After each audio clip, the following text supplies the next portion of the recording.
माशाल्लाह से आलू बुखारा चटनी का एक और नया बैच रेडी हो चुका है। देखिए कितनी फ्रेश और ज़बरदस्त है, ड्राई फ्रूट से भरपूर। चेक कीजिए माशाल्लाह। बिस्मिल्लाह। अस्सलामुअलैकुम मेंबर्स, मैं हूं Samra Hashmi, cooking with peace Facebook group की एडमिन।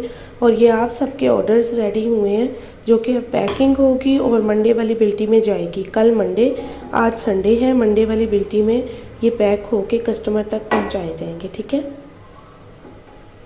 ये देखिए माशाल्लाह कितनी ये लजीज बनी है। बॉल्स आलू बुखारे की कितनी ज़बरदस्त लग रही हैं।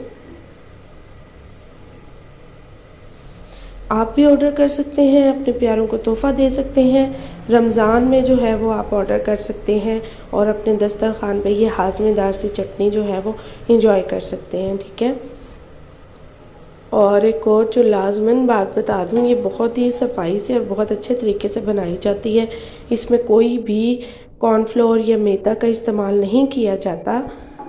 ये देखिए, ताकि इसकी अफादियत बरकरार रह सके। आलू बुखारा के बहुत से बेनिफिट्स हैं, उससे फ़ायदा लिया जा सके। ठीक है।